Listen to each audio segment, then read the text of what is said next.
দীঘা সহ সমুদ্র উপকূলবর্তী পর্যটন ক্ষেত্রে সরকারি প্রশিক্ষণপ্রাপ্ত ট্যুরিস্ট গাইড আসতে চলেছে। ভ্রমণের সাথে ট্যুরিস্ট গাইড কথাটি ওতপ্রোতভাবে জড়িত। দীঘা, মন্দারমণি, তাজপুর সহ পর্যটন ক্ষেত্রে সরকারি প্রশিক্ষণপ্রাপ্ত ট্যুরিস্ট গাইড আসতে চলেছে। পশ্চিমবঙ্গ সরকারের তরফ থেকে সরকারিভাবে প্রশিক্ষণ দেওয়া হয়েছে ট্যুরিস্ট গাইড হিসেবে। দীঘা, মন্দারমণি সহ বিভিন্ন পর্যটন এলাকায় এসব ট্যুরিস্ট গাইডরা পর্যটকদের এবার থেকে গাইড করবেন। ট্যুরিস্ট গাইড পর্যটনের একটি অবিচ্ছেদ্য অংশ এবং পর্যটকদের সাথে প্রথম এবং সরাসরি যোগাযোগ হিসেবে কাজ করে, যার ফলে পর্যটন অভিজ্ঞতা বৃদ্ধিতে গুরুত্বপূর্ণ ভূমিকা পালন করে। এইভাবে তারা একটি গন্তব্যের শিল্প, ইতিহাস এবং সংস্কৃতি সম্পর্কে বাস্তব তথ্য যোগাযোগের জন্য দায়ী এবং পর্যটকদের তাদের ভ্রমণের সময় একটি আনন্দদায়ক এবং সন্তোষজনক অভিজ্ঞতা প্রদান করে। একটি সমৃদ্ধ অভিজ্ঞতা প্রদানে ট্যুরিস্ট গাইডদের ভূমিকাকে স্বীকার করে পশ্চিমবঙ্গ সরকারের পর্যটন বিভাগ। পশ্চিমবঙ্গের ট্যুরিস্ট গাইডদের নির্বাচন, প্রশিক্ষণ এবং সার্টিফিকেশনের জন্য পশ্চিমবঙ্গ ট্যুরিস্ট গাইড সার্টিফিকেশন স্কিমে অনেক পড়ুয়াকে এবার প্রশিক্ষণ দিয়েছে। দীঘা, মন্দারমণি, তাজপুর সহ উপকূলবর্তী এলাকায় ট্যুরিস্ট গাইড হিসেবে ট্রেনিং প্রাপ্ত হয়েছেন অনেকেই।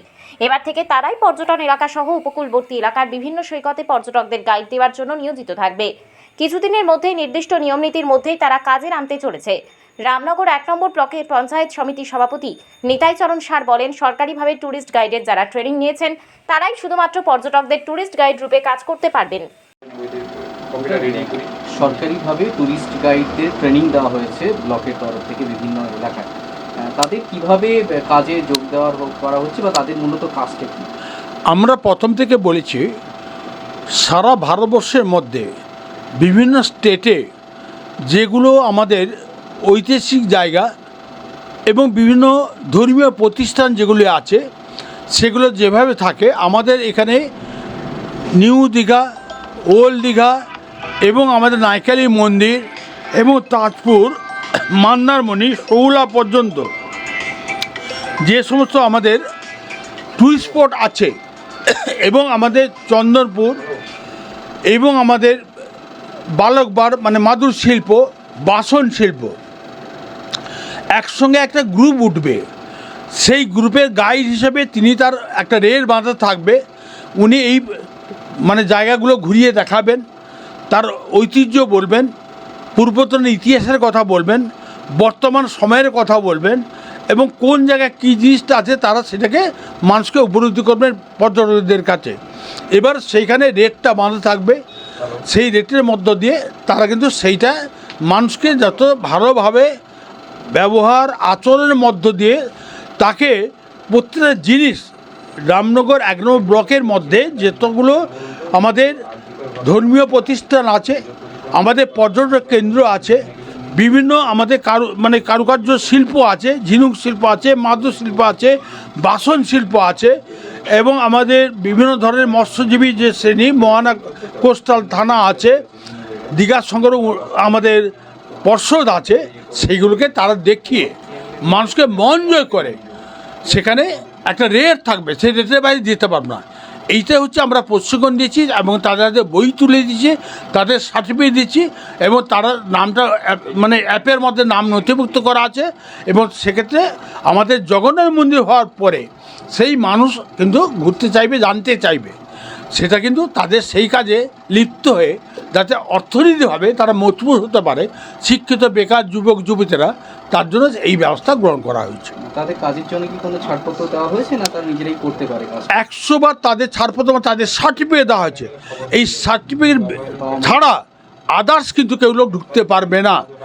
যারা এই প্রশিক্ষণ গ্রহণ করেছেন সরকারিভাবে তারা কিন্তু নামটা নথিভুক্ত করে দীঘা সংঘের উন্নয়ন পর্ষদ আছে এবং সেক্ষেত্রে সবাই নাম নথিভুক্ত, তারা ইউনিটেডভাবে তারা রেট ঠিক করবেন।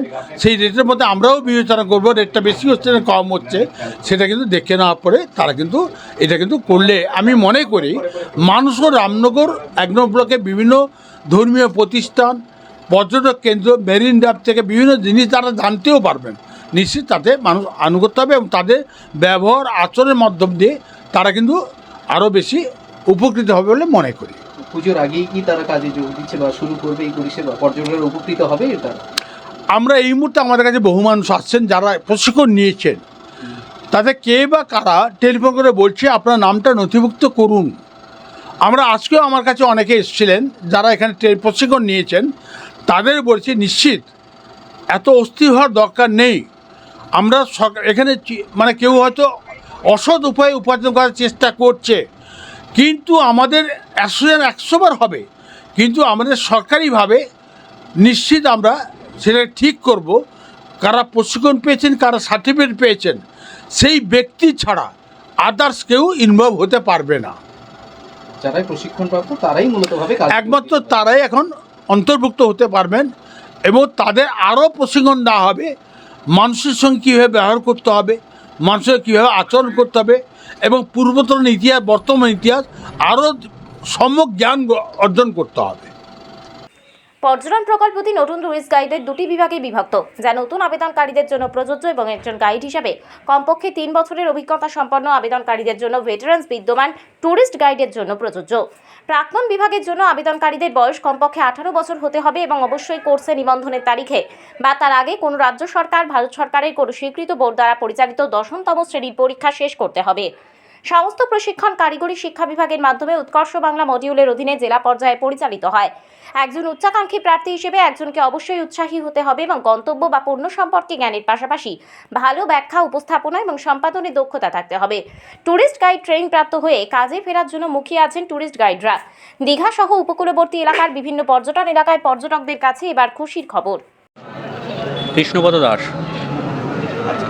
তোমাদের যে উৎকর্ষ বাংলার তরফ থেকে যে প্রশিক্ষণ দেওয়া হয়েছে টুরিস্ট গাইড হিসাবে, এটা যে তোমরা কী পরিস্থিতির মধ্যে রয়েছে বা কী করতে চাইছো?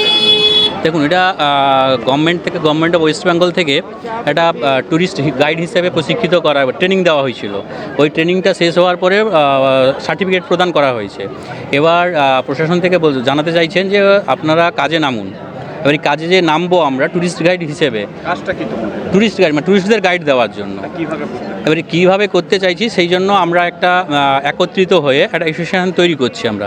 এবারে সর্বসম্মুখীতে এবং সমস্ত প্রশাসনকে আমরা একটা লেটার দিয়ে জানানোর চেষ্টা করেছি এবং জানাচ্ছি যে আমরা এইভাবে দীঘার বুকে ট্যুরিস্টদেরকে নিয়ে যাতে ট্যুরিস্টদের কোনো প্রবলেম না হয় বা যেসব মিসইউজ হচ্ছে ওগুলো যাতে না হয় তার জন্য আমরা পাশে দাঁড়ানোর চেষ্টা করছি। এবার তার জন্য আজকে এই প্রোগ্রামটা আমরা করেছি। কিভাবে তোমরা তাদেরকে গাইডটা কিভাবে করতে চাইছো? মানে আমাদের একটা ট্রেনিং দেওয়া হয়েছে যে ট্যুরিস্টদের বিভিন্ন স্পট আছে যেটা হয়তো ট্যুরিস্টরা জানেন না। বিভিন্ন অরবিট প্লেস আছে, শুধুমাত্র ওনারা আসেন দীঘায়, দীঘায় দেখেন চলে যান।